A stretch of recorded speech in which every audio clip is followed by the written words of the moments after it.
Nah, guys, kembali lagi di channel Apresitorus, di mana channel ini akan memberikan diri kamu suatu informasi baik dari pekerjaan, asmara, keuangan, serta kehidupan diri kamu secara general. Sebelum saya memberikan suatu informasi dari berbagai aspek yang barusan saya katakan tadi, saya juga mengingatkan kepada teman-teman, informasi yang saya berikan terhadap diri kamu bukan suatu acuan untuk kamu ambil dan untuk kamu terima. Saya hanya bisa memberikan diri kamu suatu informasi berdasarkan kartu yang saya pegang ini. Diri kamu hanya bisa berencana terhadap kehidupan kamu, akan tetapi di balik dari informasi dan perencanaan tersebut, lagi-lagi yang menentukan adalah Sang Pencipta. Sebelum saya mengambil satu persatu kartu yang saya pegang ini secara acak, saya juga mengingatkan kepada teman-teman, apabila ketemu dengan channel saya, agar menekan tombol subscribe-nya dan menyalakan loncengnya supaya next video saya lebih semangat untuk memberikan suatu informasi baik terhadap kondisi energi kamu, manusia yang selama ini kamu prioritaskan, serta pihak ketiganya. Oke Wak Geng, kali ini saya ingin mengarah terhadap pihak ketiga.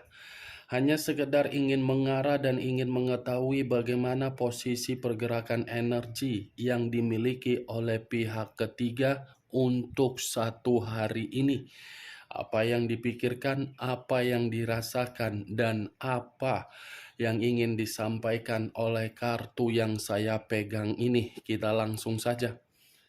Saya akan mengambil beberapa kartu, di mana kartu yang akan saya ambil nanti bisa saja bersifat resonet, bisa saja tidak bersifat resonet. Semuanya saya kembalikan terhadap pola pemikiran kamu. Semuanya saya kembalikan terhadap situasi energi yang kamu miliki untuk saat ini.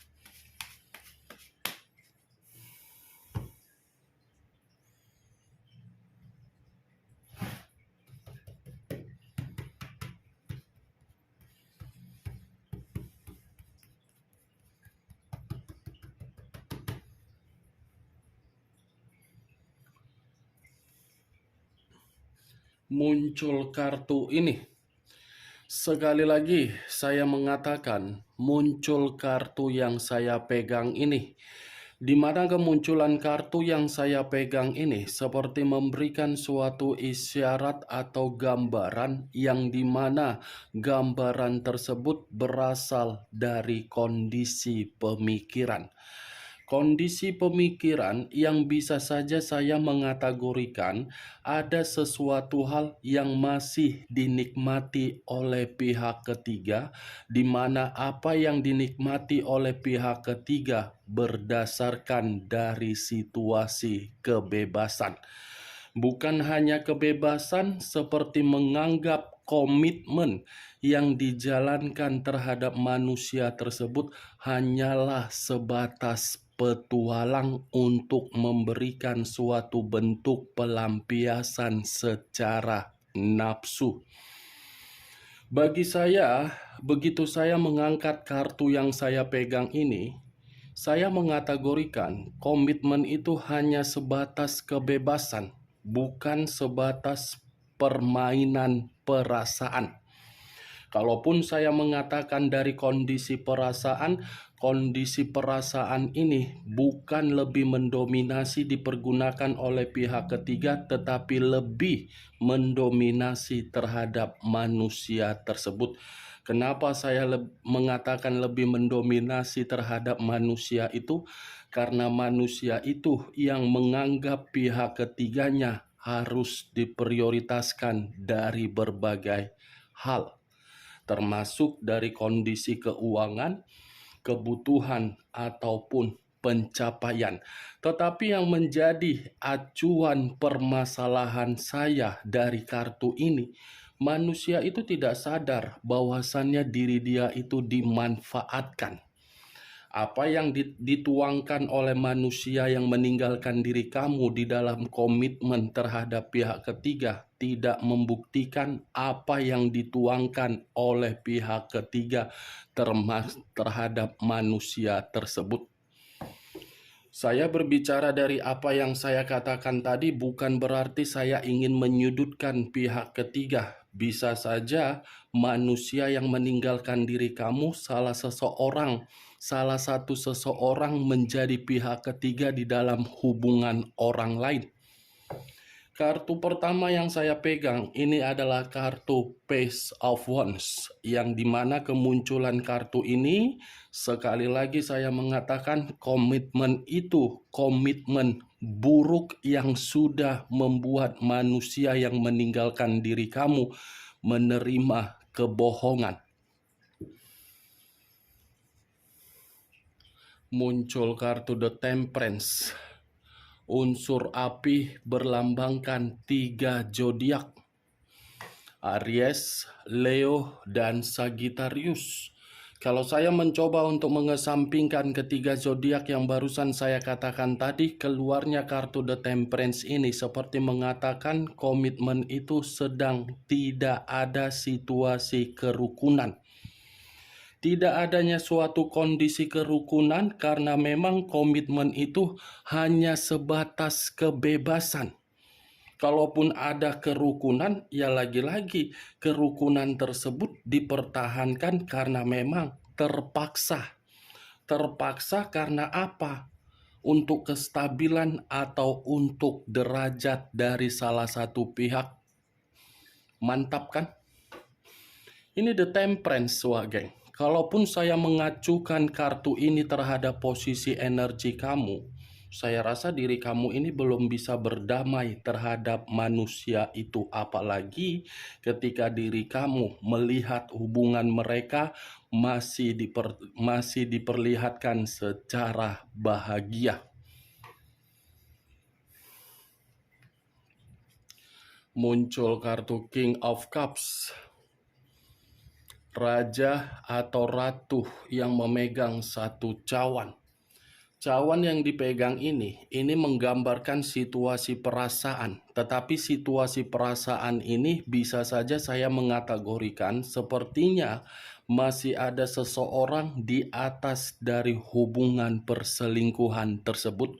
Tetapi saya tidak bisa memastikan apakah seseorang ini berasal dari pihak ketiga atau dari manusia tersebut. Kalaupun saya ingin mengatakan berasal dari manusia itu, sepertinya manusia itu mencurigai pihak ketiga ada yang disembunyikan.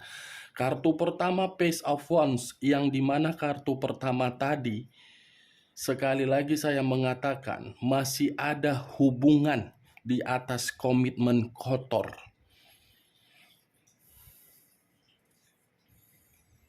Muncul kartu Five of Wands, terdiri dari 5 tongkat.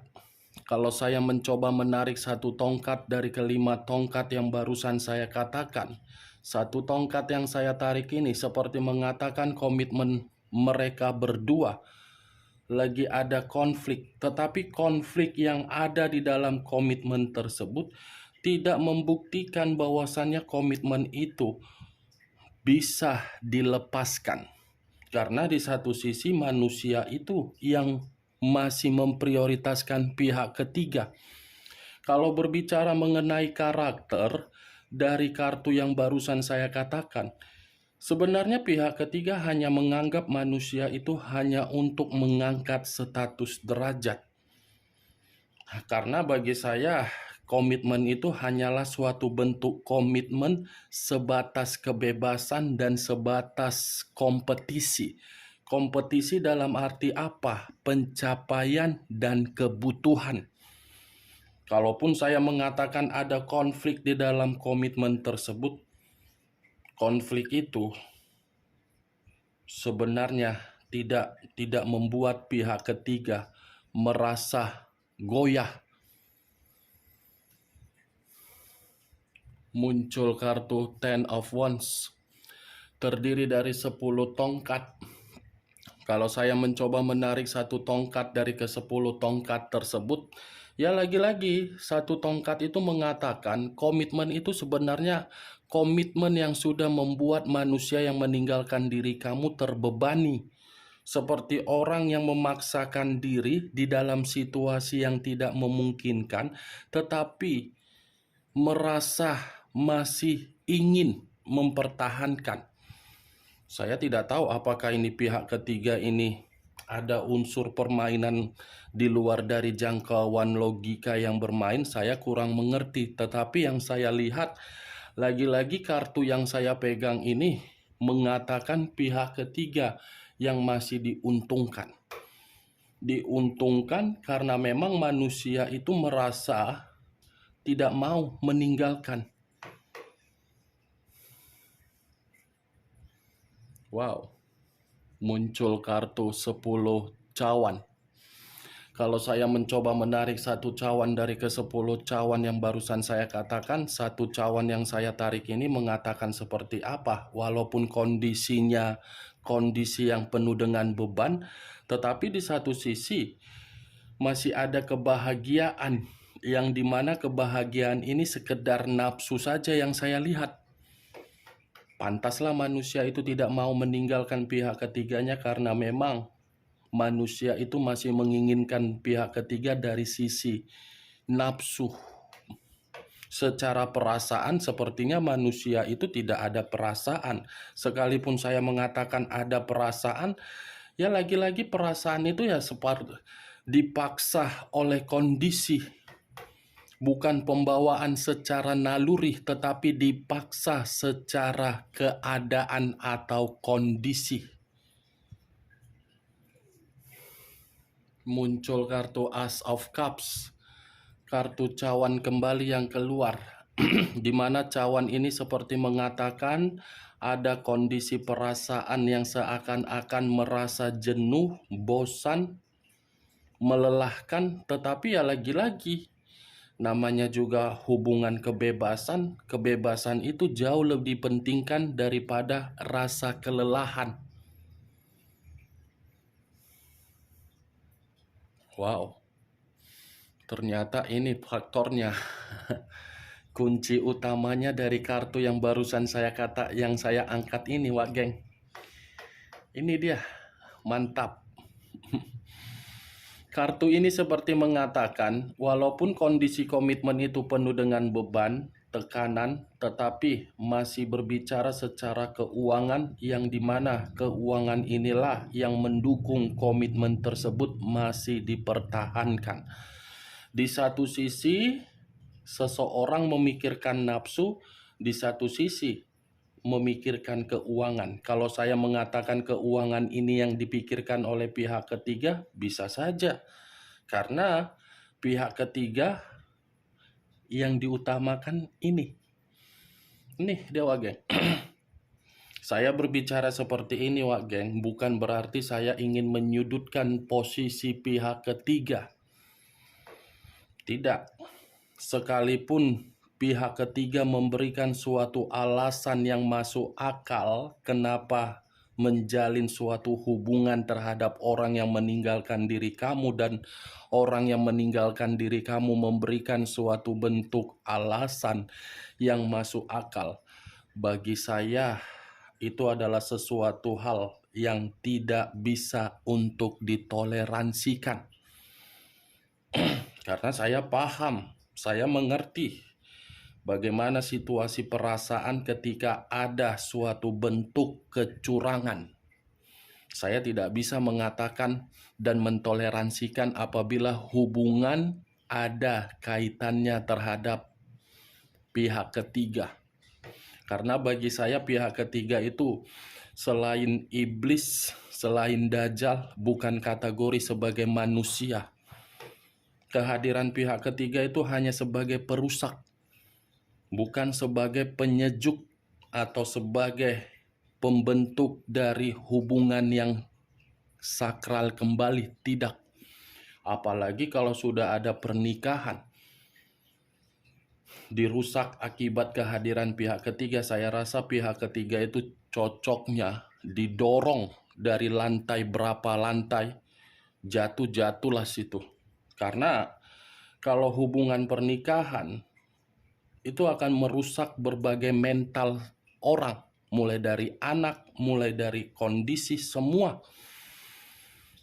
Hanya karena hubungan yang menerima karma, anak yang akan menerima karma dari permainan, dari situasi hubungan yang tidak sehat yang dilakukan. Bagaimanapun caranya, itu karma itu akan jatuh terhadap anak. Tetapi tergantung bagaimana dari feedback yang diberikan dari orang yang melakukan hubungan yang tidak sehat. Itu dia. Makanya saya selalu mengatakan pihak ketiga sebenarnya saya malas untuk membahas permasalahan pihak ketiga. Bagi saya tidak ada faedahnya. Karena sudah ada contoh yang real. Sudah ada kenyataan. Yang menerima, yang menanggung siapa? Anak. Itu dia. Karena banyak klien saya banyak anak yang masih balita, yang masih umur sekian tahun ditinggalkan. Yang sengsara siapa? Anak. Makanya saya tidak bisa mentoleransikan kehadiran pihak ketiga sekalipun berjuta-juta alasan. Itu dia. Itu akan merusak kondisi mental seorang anak sampai batas waktu yang tidak bisa untuk ditentukan. Tuh dia Wageng, mantap kan? Inilah. Oke lah Wageng ya, hanya sampai disitulah saya memberikan informasinya. Maaf, saya bukan mau menyudutkan pihak ketiga, tetapi pihak ketiga harus perlu bercermin. Karena kehadiran pihak ketiga seperti kehadiran yang tidak memberikan feedback baik gitu. Apa tujuannya lahir ke dunia kalau hanya posisinya sebagai pihak ketiga? Masih banyak loh orang-orang manusia di luar sana, kenapa harus merusak hubungan? Tetapi ya lagi-lagi kehadiran pihak ketiga hadir karena memang manusia yang tidak bisa mempertahankan suatu hubungan komitmen bisa juga disalahkan.